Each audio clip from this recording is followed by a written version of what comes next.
Chapter 9 Natural Grace, the Framework of Creativity, and the Health of Your Body and Mind, the Birth of Conscience.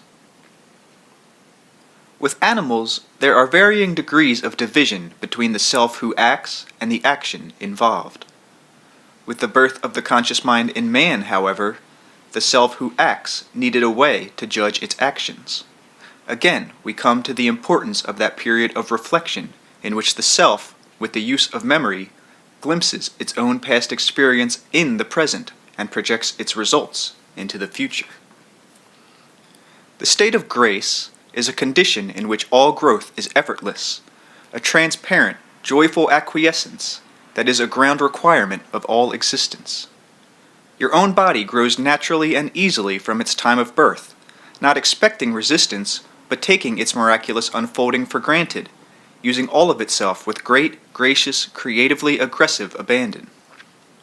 You were born into a state of grace, therefore. It is impossible for you to leave it.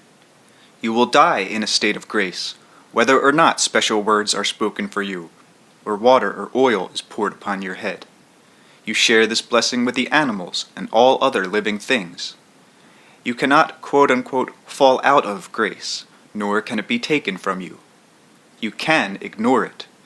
You can hold beliefs that blind you to its existence.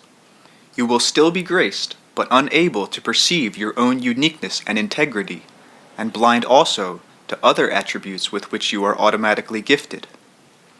Love perceives the grace in another. Like natural guilt, the state of grace is unconscious in the animals. It is protected. They take it for granted, not knowing what it is or what they do, yet it speaks through all their motions, and they dwell in the ancient wisdom of its ways. They do not have conscious memory again, but the instinctive memory of the cells and organs sustains them.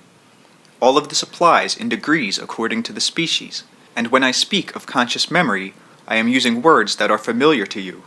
I mean a memory that can at any time look back through itself. In some animals, for instance, the rising of such conscious memory is apparent, yet still highly limited, specialized. A dog may remember where he saw his master last, but without being to summon the memory and operating without the kind of mental associations that you use. His connections will be of a more biological nature and will not provide the leeway that your own mental conditions allow you. The dog does not recall joyful appreciation of his own state of grace from a past, nor anticipate a recurrence in any future. With the large freedom provided by the conscious mind, however, man could stray from that great inner joy of being, forget it, disbelieve in it, or use his free will to deny its existence. The splendid biological acceptance of life could not be thrust or forced upon his emerging consciousness. So to be effective, efficient, to emerge in the new focus of awareness, grace had to be expanded from the life of the tissue to that of the feelings, thoughts, and mental processes. Grace became the handmaiden of natural guilt then. Man became aware of his state of grace when he lived within the dimension of his consciousness as it was turned toward his new world of freedom. When he did not violate, he was aware of his own grace. When he violated, it fell back into cellular awareness, as with the animals, but he felt consciously cut off from it and denied. The simplicity of natural guilt does not lead to what you think of as conscience, yet conscience is also dependent upon that moment of reflection that in a large measure sets you apart from the animals.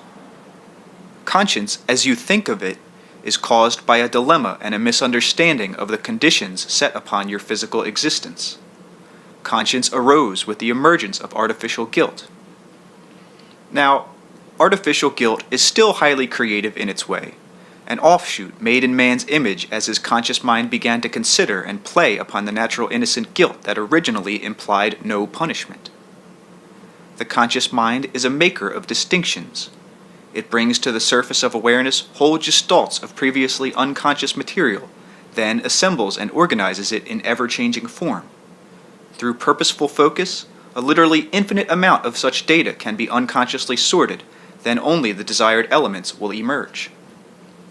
The conscious mind is endlessly creative. This applies to all areas of conscious mind thinking. It is also the organizer of physical data, so natural guilt became the basis for all kinds of variations. These closely followed man's religious and social groupings. The latter are also the result of the aware mind's capacity to play upon, mix and merge, and rearrange perception and experience. Man is innately good. His conscious mind must be free with its own will. He can, therefore, consider himself bad. He is the one who sets those standards in his own image. The mind is also equipped to see its own beliefs, reflect upon them, and evaluate their results. So using this tool as it was meant to be used would automatically help man in recognizing both his beliefs and their effects. Part of this great permissiveness has to do with the fact that man is to realize that he creates his own reality. Free will is a necessity. The leeway given allows him to materialize his ideas, meet them in physical experience, and evaluate for himself their particular kind of validity. The animal has no such need. It nestles safely within the confines of its instincts, while exploring other aspects of awareness with which man is not so intimately familiar. Yet natural grace and natural guilt are given you, and these will also grow more fully into conscious awareness. If you can sit quietly and realize that your body parts are replacing themselves constantly, if you turn your conscious mind into the consideration of such activity, then you can realize your own state of grace. If you can sense your thoughts steadily replacing themselves, then you can also feel your own elegance. You cannot feel guilty and enjoy such recognition, however, not on a conscious level. If you find that you are berating yourself because of something you did yesterday or 10 years ago, you are not being virtuous. You are most likely involved with artificial guilt. Even if a violation occurred, natural guilt does not involve penance. It is meant as a precautionary measure, a reminder before an event. Do not do this again is the only afterward message. I am placing these concepts within your time scheme because in your terms they were born out of it. But the fact is that all quote-unquote time is simultaneous. In a simultaneous time, punishment makes no sense. The punishment as an event and the event for which you are being punished exist at once, and since there is no past, present, and future, you could just as well say that the punishment came first. We have mentioned reincarnation hardly at all, yet here let me state that the theory is a conscious mind interpretation in linear terms. On the one hand, it is highly distorted. On the other hand, it is a creative interpretation as the conscious mind plays with reality as it understands it. But in the terms used, there is no karma to be paid off as punishment unless you believe that there are crimes for which you must pay. In larger terms, there is no cause and effect either, though these are root assumptions in your reality. I use these concepts again because of their familiarity to you. In the world of time, they appear as real. We return once more to the moment of reflection, for it is here that both causes and effects first appear. Dimly, in your terms, it can be traced by observing the animals that even now roam the earth, for each in its own degree, far less than yours, shows that reflection. In some, for all intents and purposes, it does not exist at all, yet it is there, latent. Now, the greater your quote-unquote period of reflection, the greater the amount of time that seems to pass between events. You seem to think that there is an expanse of time between reincarnational existences, that one follows the other as one moment seems to follow another. Because you perceive a reality of cause and effect, you hypothesize a reality in which one life affects the next one. With your theories of guilt and punishment, you often imagine that you are hampered in this existence by guilts collected in the last life, or worse, accumulated through the centuries. These multiple existences, however, are simultaneous and open-ended. In your terms, the conscious mind is growing toward a realization of the part it has to play in such multidimensional reality. It is enough that you understand your part in this existence.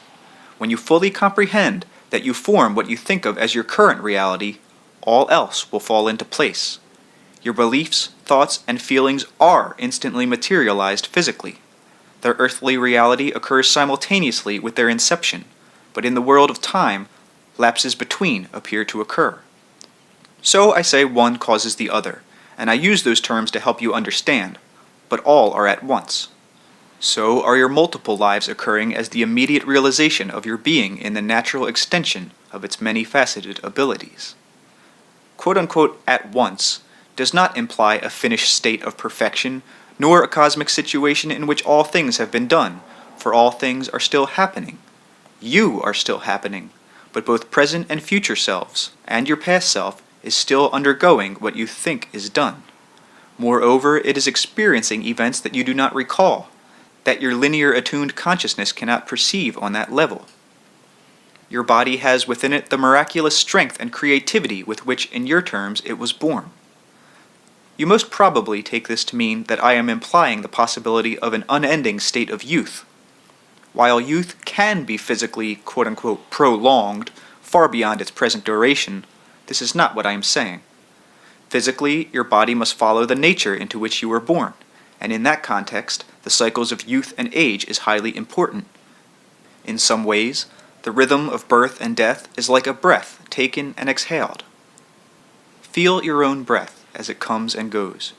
You are not it, yet it comes into you and leaves you, and without its continuous flow, you could not physically exist. So let your lives go in and out of you and yet not you.